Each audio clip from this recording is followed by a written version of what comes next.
ఇన్ని రోజులు దేవుడు అనుకున్న హర్షసాయి సడన్‌గా రాక్షసుడిలా మారిపోయాడు.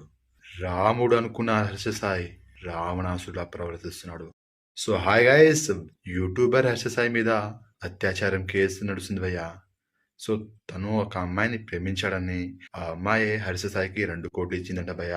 హర్షసాయి మెగాలోడాన్ అనే సినిమా చేస్తున్న సంగతి తెలిసిందే. సో ఆ సినిమాకి 2,00,00,000 ఇచ్చిందంట.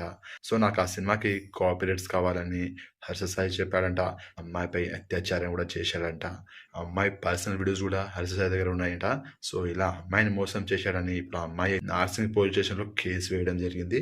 సో చాలా మంది ఈ న్యూస్ విన్నాక అసలు అందరికి మైండ్ బ్లాక్ అయింది.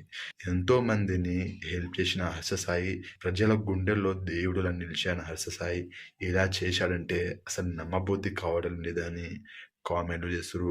కొంతమంది అయితే బెట్టింగ్ యాప్లు ప్రమోట్ చేసి అదే డబ్బులతో జనాల్ని ఇస్తూ హీరోలాగా బిల్డప్ ఇస్తూ ప్రజల ప్రాణాలతో ఆడుకుంటున్నాడని, మరికొందరు మధ్యలో ట్రోలింగ్ కానీ ఇలా బ్యాడ్ కామెంట్స్ వినిపించాయి. సో అదంతా సాల్వ్ అయింది.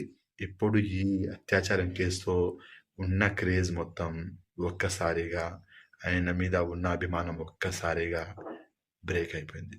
ఒక్కసారిగా డౌన్ అయిపోయింది. ఇప్పుడు అందరూ తిడుతురు. సో దీనిపైన మీ ఒపీనియన్ కామెంట్ చేయండి. ఎంత పెద్దోడైనా సరే తప్పు చేసిన వారికి శిక్ష పడాల్సిందే. హర్షసాయి కనుక తప్పు చేస్తే శిక్ష పడాలి. తన తప్పు లేకపోతే బతికి బయటపడతాడు. కానీ ఆయనది తప్పు ఉన్నట్టు తెలిస్తే మాత్రం ఇక చెప్పకూడే. నాకు ఆయన మీద ఎలాంటి కోపం కానీ కుట్ర కుతంత్రాలు ఏం లేవు. సో ఇది న్యూస్ వచ్చాక బయట నాకు కూడా చాలా బాధ అనిపించింది. ఎందుకంటే ఒక ఆడపిల్ల జీవితం అక్కడ. సో దీనిపైన మీ ఒపీనియన్ కామెంట్ చేయండి. వీడియోని లైక్ చేయండి, షేర్ చేయండి, ఛానల్ని సబ్స్క్రైబ్ చేసుకోండి.